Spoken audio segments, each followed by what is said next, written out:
Dear students, welcome to EPG Pathshala. I am VN Prabhakar from Archaeological Survey of India. In this paper on principles and methods of archaeology, we will be discussing upon the scientific tools in archaeological exploration.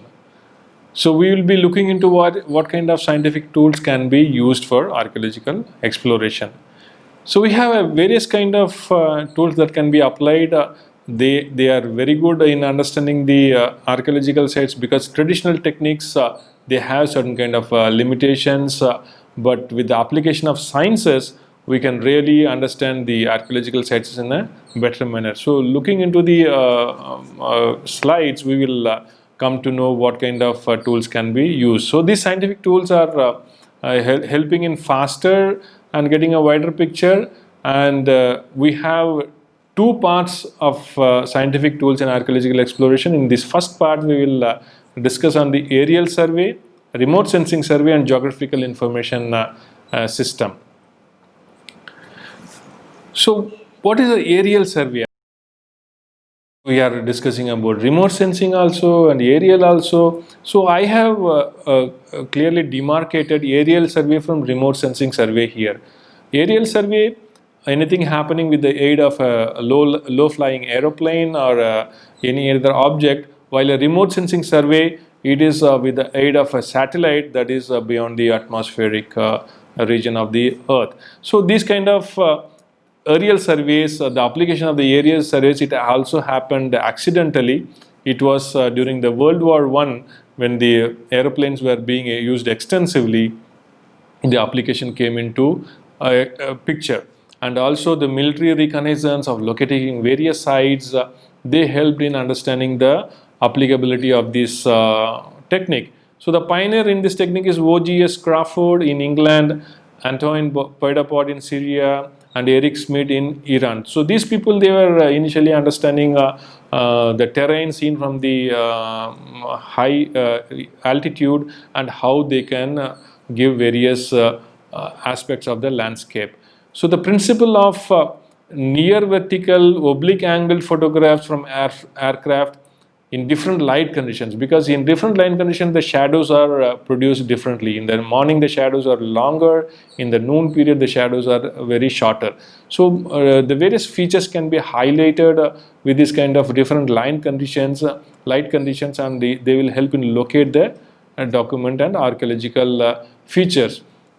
So here we can also understand two processes of photography from the aeroplanes or the low flying objects. So they are selective and non-selective. So these are the two processes of photography. Selective process consists of oblique photography, normally taken from handheld camera. What is oblique? I mean, when there is a flying object, the angle of photography may be the 45 degrees obliquely. It's not directly on the top. It's a oblique photography, so that's why it is known as oblique photography. It can be taken with the help of any handheld camera also. Non-selective process involves in the taking of the vertical photography, that is perpendicular to the flying object, top view we are getting. So we have different applications. So you can see examples of oblique photography and vertical photography. On the left hand side we have the oblique photography, on the right hand side we have the vertical photography. On the vertical photography, very easily we can draw plans. Here some excavated remains are there. We can very easily draw the plans, the squares and rectangles, they can be very easily understood. From the oblique photography, we can very well understand the landscape here, how the archaeological mound is elevated from the surrounding plains. There is a darker area that may be the moat or a ditch. So this kind of broad-based understanding can be understood from the two type of photography. Again, this is an illustration of how the cameras are fitted. Vertical photography, it is fitted perpendicular to the flying object and it takes the top view, and the oblique photography, it gets a sideways view of the terrain. So these kind of understandings can be done with the help of a thing. This kind of photography can be taken using the flying object. So what are the advantages of the oblique photography? It can be taken with the aid of cameras, mounted at certain angles to the surface. So what kind of features can be identified? It can identify ditches, fortification, mound formations, As you have seen in the image, how oblique photograph can reveal various kind of features, and it can be carried out throughout the day to have better angles of lighting condition, because we have to take the photograph in the morning, in the noon and the evening of the same region, same area, to understand the different light for light conditions, shadows, and then the other features can be identified. And it also helps in having better pictorial view of the features. Very good understanding can be obtained through this kind of oblique photography. Other advantages of the oblique photography is that we can have a better perspective of the surface and highlight the archaeological features in a better manner. So we can understand in relation to the overall terrain how the archaeological features are there. We can also take photographs of known sites, and with the oblique views we can understand really how the fortification is extending, if there is any gate or the fortification or not, how the moats are located, and all these things can be understood. So these things can also be analyzed in relation to survey or surface feature for better understanding and interpretation. So these things can be really used for understanding even unknown regions wherever ancient sites might have been located, and help in understanding the sites in relation to the terrain. So other aspect which I have told you earlier is the vertical photography. It is taken with cameras mounted perpendicular, as I explained before. So it will give a plan feature of the archaeological remains. It also helps in understanding partly buried structures and archaeological remains, which I will explain slightly later on. So how this vertical photography also helps in understanding the partly buried structures. It also helps in understanding the plan of exposed structures, as I showed in the photograph, how an excavated features can be very well understood. The plan can be drawn, and it can be used for documenting these features in a very better manner. So another advantage of the vertical photography is that it can be used for taking stereoscopic vision. What is stereoscopic vision? We take images with at least 60% overlap. We go on taking photographs of a plan feature with 60% overlap, then combine together. So it will give a stereoscopic vision even for obtaining measurable photographs. We can ultimately have a measurable photograph, which is also known as photogrammetry in the scientific parlance. So we can have, from the photographs we can measure features, we can measure the walls, we can measure the ditches and everything, and have a very good understanding of the archaeological feature. So this kind of photography, if done from the low flying aircrafts or flying objects like hot air balloons, can be a very good documentation tool, and combined together vertical and oblique photography, they can always help in a better understanding of the archaeological features. And there are other features emanating from this vertical and oblique photography which also helps in a better manner.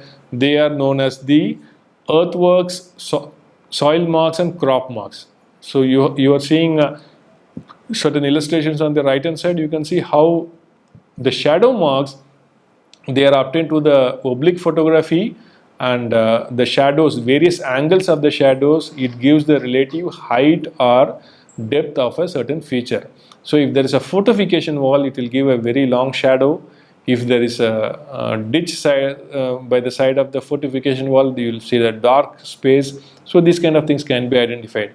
And one more feature is the soil marks. So in the next slide we will see one by one what is an earthwork, what is a soil mark, and what is a crop mark. So in the earthwork, what we can understand with the help of the shadow mark, as I told you, we can understand very large features like the ditches, fortification, and the entire archaeological site itself.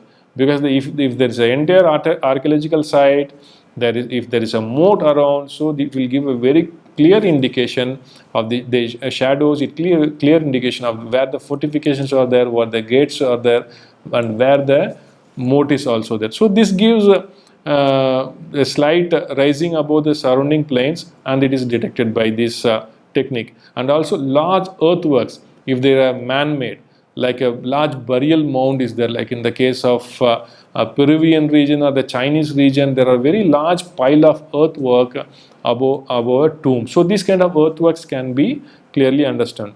So it can be also identifiable with a suitable height which not otherwise visible from the surface, because if we go on the surface, certain features cannot be identifiable, but from a certain height these features come out very clearly, and then the ground survey can be carried out to confirm these features. The shadow marks also depend upon the period of time in which the photographs are taken. As I told you, in the mornings the shadows are lengthier, in the daytime the shadows are very short.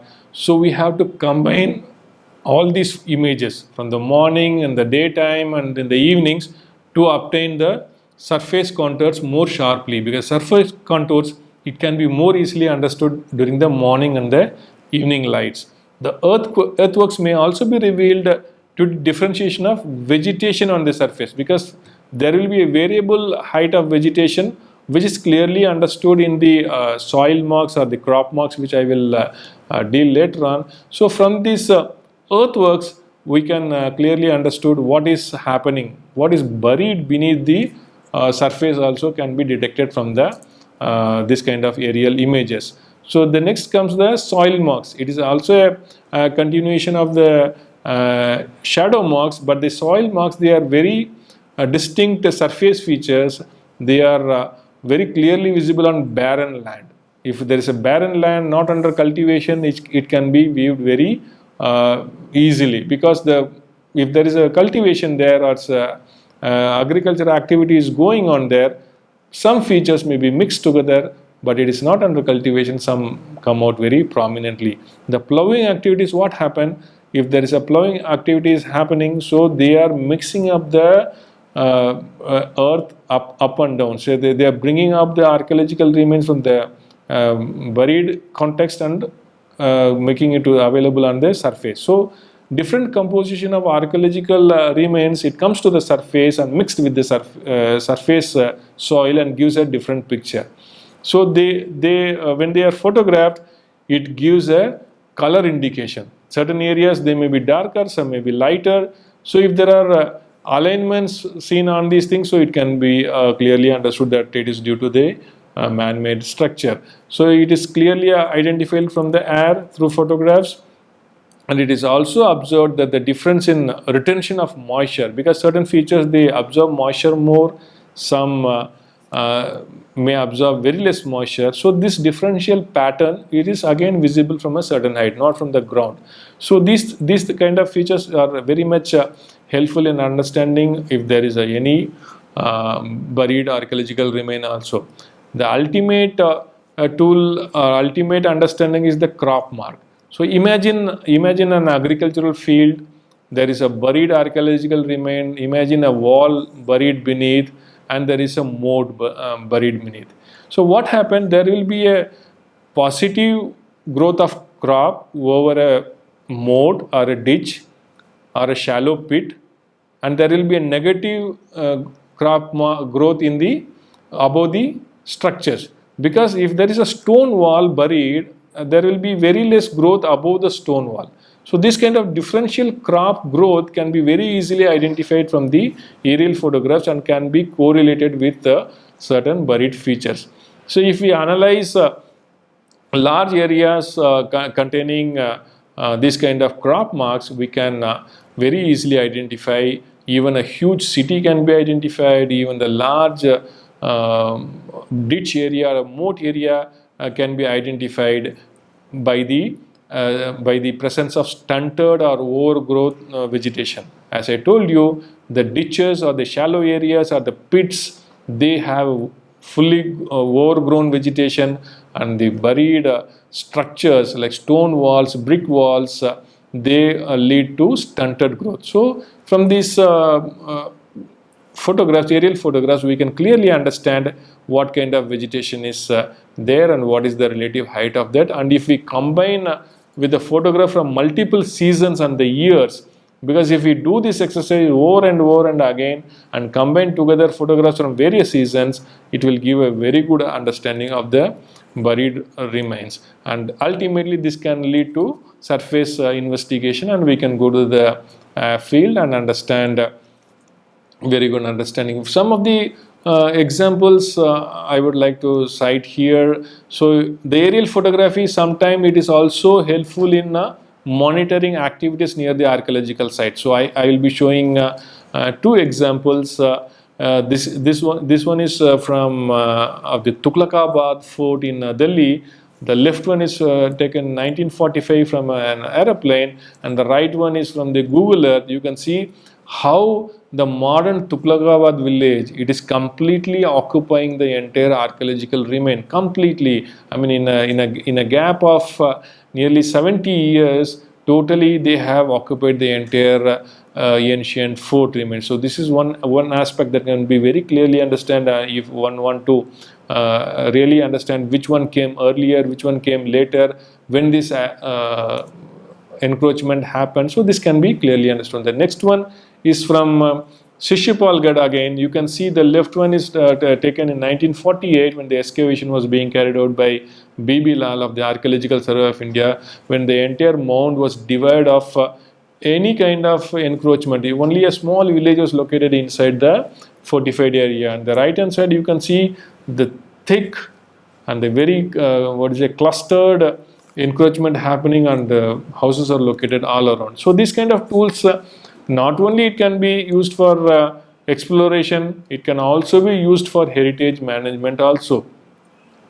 The Google Earth, it is very helpful because nowadays Google Earth has a time scale maps. I mean, we can go back in time also and see what was the terrain, what was the place during the particular point of a year. So we have a time scale also, so we can compare various images and to understand the features. So some of the case studies here is one is by Tilok Thakuria, published in 2013. He used the Google Earth as a tool to locate archaeological sites that are not visible from the ground. So he used the Google Earth imagery, then he went to the site and located and found some sites also. Like he understood the nature of construction of a site known as Talpada, but a new archaeological site known as Lathi was discovered using Google Earth. So this is a very good tool also, and it is a open source tool. Anybody can use it in their computer and go and see various features. And again, Google Earth combined with GIS, it can also use for predictive modeling. I mean, people have attempted using predictive modeling of understanding various features, present day features, and they can use for locating what could be the areas from where these kind of features can be found. In the example of Gillespie, which I have quoted here, an article of 2016, how the Ashokan rock edicts, they were predicted. More number of sites have been predicted based on the GIS predictive modeling. So it's based on one algorithm, but one can use these features also. Just to introduce, I am telling all these things, but if you go on reading much literature, one can really understand. One more technique is known as the aerial reconnaissance, is the LIDAR technique. LIDAR is light detection and ranging. It works on a principle of emitting pulses. It hits the ground and it is coming back this radar pulses, and that is measured and that is documented, and it creates a image known as point cloud image. So from that we can clearly understand what is the landscape. Very big landscape can be surveyed within a very short span of time. Maybe 50 square kilometer, 100 square kilometer can be covered within 1 hour or 1.5 hours. So the entire thing is scanned, then that one is taken to the lab, then a computer and modeling helps in understanding even the buried features. So recently the LIDAR technique was used to even discover sites in the Central American region. The Mayan sites have been discovered, and even in the Angkor Wat region also they have understood various kind of settlements. So the LIDAR is particularly very good useful because it is very accurate, it is very fast, and it is unaffected by the terrain. As I told you, even if there is a dense vegetation cover, if the LIDAR survey is carried on, we can remove the vegetation cover. There are techniques available. It's a three-dimensional data. We can remove the vegetation cover and we can only see the terrain which is really important to us. So this is done using a aeroplane, and they are done very effectively, and collected data can be analyzed as I told you before. In a computer based software, we can remove all the unwanted data and reveal only the data which we want, and then the buried features can be understood. So this is one example of the LiDAR survey, how the LiDAR equipment is mounted on an aircraft, and an entire terrain can be scanned, perfectly scanned, and it creates a three-dimensional data, and it can be taken to a computer, and processing can be done, remove all the unwanted features like the vegetation and all. Then the minute surface features can be understood. The appreciation of this data is 5 to 20 centimeters. So it's very, very precise in terms of survey, and it's a very short period of time. So this kind of survey can be done. So it can cover very vast areas within a very short period of time. So, and it is also georeference. Georeference means it is like everybody understand GPS, because nowadays in your mobile also you have the GPS system is there, so you know the position. So this point cloud, each and every pulse it is hitting on the ground, that can be geo referenced, and from that we can create a overall map superimposing on a satellite imagery, because we have satellite imageries which is also geo-referenced. So the entire imagery produced using LiDAR can be fixed on a geo-reference scale, and we can understand the vegetation pattern, we can understand the terrain, we can understand the various drainage patterns, and all this can be classified and understood. So there are various important case studies which I told you before. Also, we have excellent examples from Angkor Wat, done very recently, and from the Mayan site of Caracol in Belize. So we have this kind of examples available, particularly in the Cambodian region. The LiDAR survey under the Khmer Archaeology LiDAR Consortium, it was carried out in an area of 370 square kilometers. You can see it's a very huge area. So it was carried out in a short period of time, and it was also combined in such a period that there was the shedding of deciduous forest, because this a thick rainforest is there. When the shedding is happening, there is less leaf cover, so the terrain can be better obtained, and during the dry season the terrain can be better mapped. So they adopted again different strategies. It's not important what kind of technique you are adopting. It is very important what kind of strategy you are adopting in using a certain technique. So they have adopted this technique of using this LiDAR during the dry season, and during the shedding of deciduous forest, so that maximum coverage can be obtained and minimum intervention from the natural and man-made causes can be there. So this technique was very useful, and they could generate incredibly detailed and informative archaeological maps from this LiDAR survey for the understanding of socio-ecological dynamics over large scales. So this is a very useful technique if you are going to survey a very large area. Again, in the case of Belize, it is a 200 square kilometer area. It was surveyed, and this helped in understanding not only the topography but also structures, causeways, and natural terraces. Because it records each and every small undulation. So if it is man-made, if there is a structure is man-made, it will be appear linear. If there is a causeway, it is appear linear, and all the terrace formations can be very easily understood, because the contour can be developed with the help of this documentation. So this is a very effective tool for a very large area. So this can be really helpful in understanding the very large landscapes. We come next to the remote sensing. We have seen aerial survey. It is also one sort of remote survey, but here I am dealing separately in the remote sensing survey, because I am classifying this remote sensing surveys taken from the satellites. So it is also one sort of aerial photography, one can say, but it is done very remotely or from a very remote distance. So that's why I am classifying them, because it is taken from the satellite imageries, and it also have their own disadvantages in detecting subsurface features, but they have certain advantages also. So if the satellite imagery is they are taken using various kind of sensors, it can give very good understanding of the surface features also.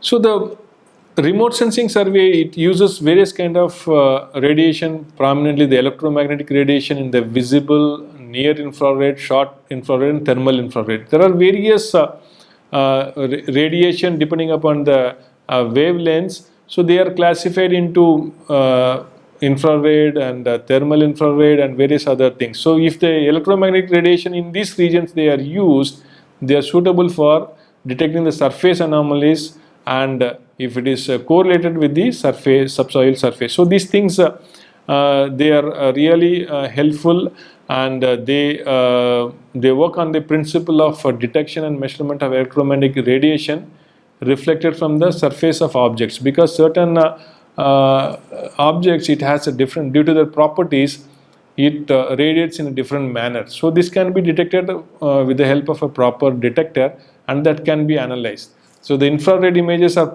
very particularly useful in this kind of remote sensing surveys, and we have various imageries already available, satellite imageries already available, and it is if you visit the site which I have mentioned here, earthexplorer.usgs.gov, it gives various kind of remote sensing images coming from aerial imagery, commercial satellites like ICONOS, Orbview, Spot.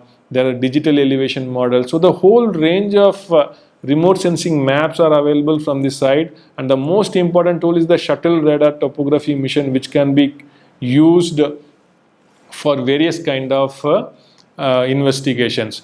So even the Landsat and the ISRO imageries are also available. The commercial satellites like the QuickBird, they are also available. So these things can be downloadable if you mention the latitude and longitude, and that can be used for various kind of preparing thematic maps. Also you can use these maps for producing waterways, forest areas, urban areas, agricultural land, pasture. So these images can be used for classification of the land area. I mean, you can use various GIS softwares for them, and also to understand their correlation in the overall landscape pattern. So these things can be very useful in understanding the religious patterns and the human ecology also.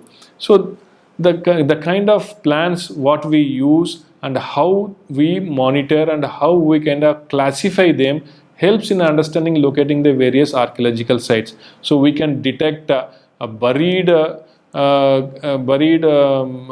river channels also. We can also locate the dry beds also, and also the sites can be visualized how it could have been located on this terrain. So this is one sort of application of the remote sensing survey, where we can classify and prepare various kind of thematic maps depending upon the various categories what we decide.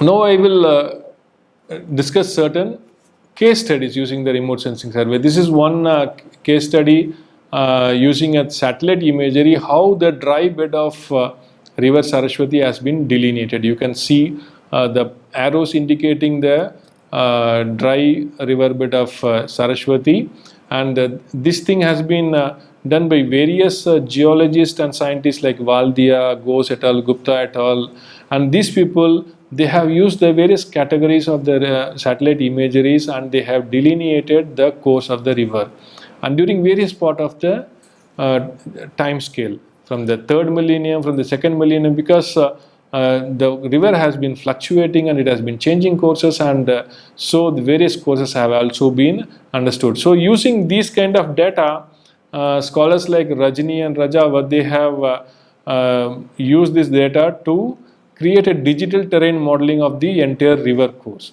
and they have plotted the Harappan sites all along the river course, what they have already obtained from the various published sources, and they have tried to understand the relation between the river Saraswati and the Harappan sites, and also the various terrains, because if a digital elevation model is created, we can understand the relative heights of the river course and also the banks on the both sides. So we can understand where the sites are located and certain elevation they are located. So this kind of minute details can be understood. So also one more example is from the site of Nalanda, where Rajini, she has used Google Earth as well as the satellite imageries to identify natural and archaeological features. So here in this example, she has shown various kind of settlements like water bodies, archaeological features, buried temples, maybe looking into the present day condition also, and looking into this kind of remote sensing images also, and identifying archaeological features, how it looks from the satellite imageries and Google Earth imageries, and also locating them on the surface, we can have a better understanding. This is a very good example of satellite remote sensing on a micro scale and site specific, because this smaller site has been selected here instead of the previous example which I shown. It's a very large area covering part of the subcontinent. Here a small site has been selected and it has been investigated. So next we discuss on the geographical information system, how it can be used for the archaeological exploration. So what is GIS? GIS is a very powerful set of tools for collecting, storing and retrieving at will, transforming and displaying spatial data from the real world for a particular set of purposes. So from the GIS we can collect various data from different aspects, different fields, and then combine together and viewed in the form of a map, because it will be in a vector based format. So we can have various kind of information. For example, if I want to understand a particular site, I will superimpose various kind of maps. I will have older maps, new maps, topo sheets, then satellite imageries, and various kind of maps, and also photographs from the aerial survey, and combining them in a single window, and I will be using it for interpretation, predictive modeling. So the various kind of terrain information can be obtained, the population information can be obtained. So all this data can be combined together, and there are tools available in GIS software which can be used for creating interpretation data. So if the multiple maps they are created in a GIS environment, each layer corresponding to a specific information or properties are recorded. The attributes are recorded. So that is the basic task. One has to first collect the basic tools and attributes, and that has to be recorded in each and every specific area. For example, if a particular study area is kept as constant, we can go on collecting the drainage pattern of the area, geology of the area, soil pattern, rainfall, temperature corresponding to that area. And in this each separate layer, we go on feeding what is the kind of information, and we have also satellite imageries now feeded with all kind of data. And if they are superimposed, then we can simply switch on and off this particular layer and really understand what kind of terrain the sites are located. What if we can even analyze the terrain in terms of particular sites, and see in which period of the cultural period what kind of sites are located. So the information corresponding to a particular layer can be easily visible and understandable. So that is the clear understanding of a geographical information system. For this we need to have a GIS software. GIS software, open source software is also available. In the case of GIS, there are many GIS software available, and even a licensed software is also available. So with this thing, we can also do various kind of analysis. We can also input data to understand what could be the sea level in the ancient period. If we can also predict if there is a 1 meter rise in sea level, what kind of sites would be submerged. If there is a 2-meter rise in sea level, how many sites would be submerged? So these kind of predictions can also be done, simulations can also be done, and we can understand the ancient coastlines also with the help of GIS. So it's a basically analytical and interpretative tool using statistic methods. We can also do the site settlement pattern, like we can plot all the sites. For example, in the case of a Harappan civilization, we can have basic information latitude, longitude of the Harappan sites, and we can plot them on the GIS platform. We can see what is a major settlement, how many settlements are located all around, what is the relative distance in between them, what is the size of the settlement ranging, maybe a urban settlement or a town settlement or a village settlement.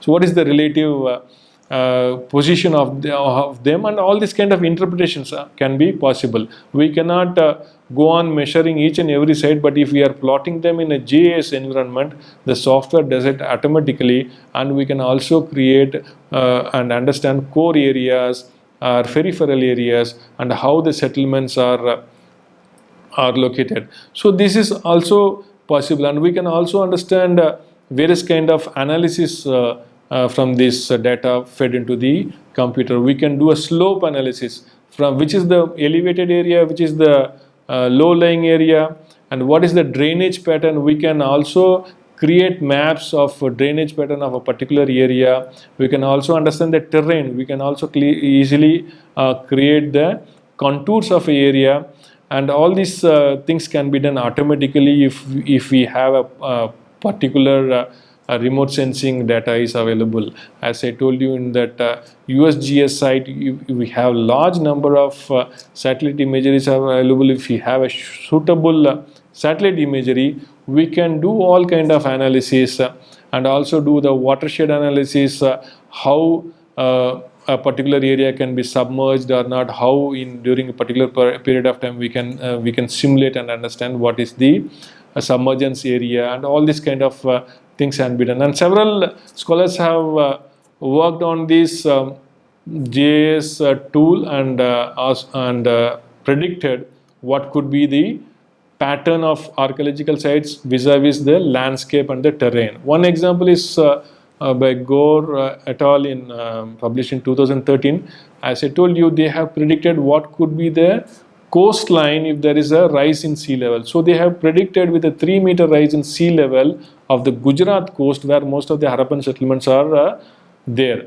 So this data they have correlated with the geological studies also, because there is a regular siltation of the runoff catch at an average rate of 2 millimeter per year.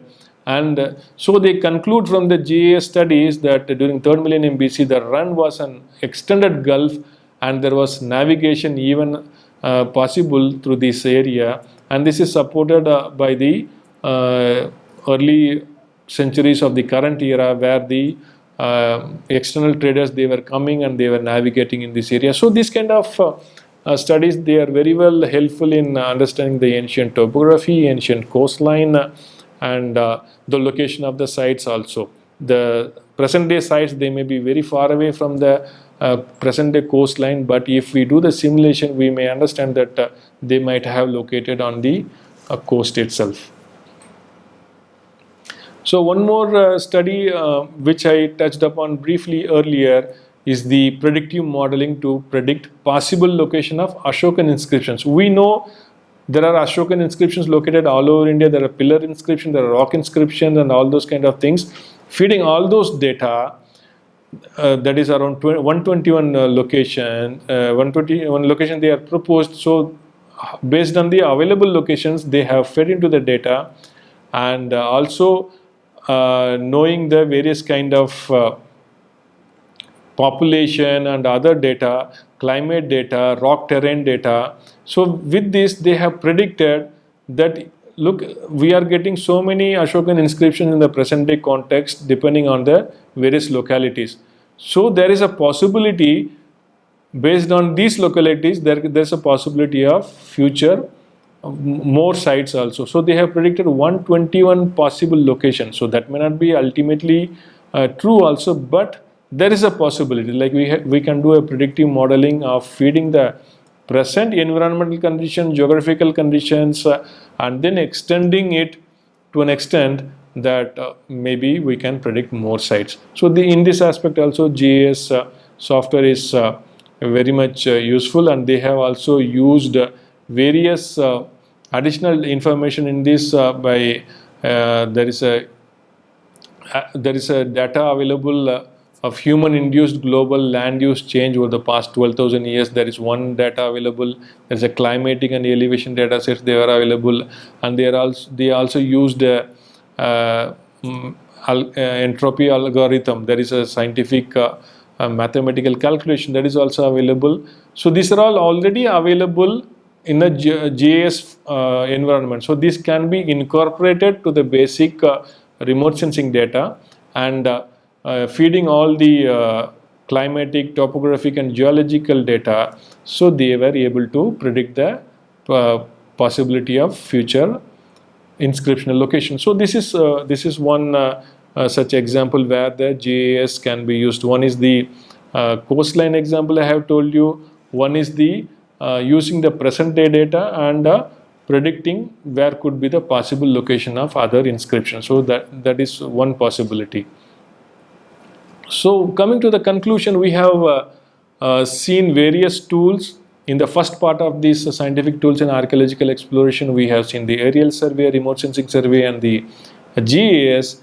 So it helps in understanding a broader picture of the archaeological sites. It may not help in ultimately giving the results of a ground-based survey, but we can have a broader based understanding. We can predict the coastlines. We can predict certain location of archaeological sites based on the present day data available, and we can also use these tools to interpret the sites, archaeological sites, like I showed you in the aerial survey of 2 sites, how we can use these kind of imageries for even documentation heritage structures and also heritage management to understand the sites in the proper context. So in the next module, we will be seeing about the second part of the scientific tools in archaeological explorations. You can also refer to other parts of this module to understand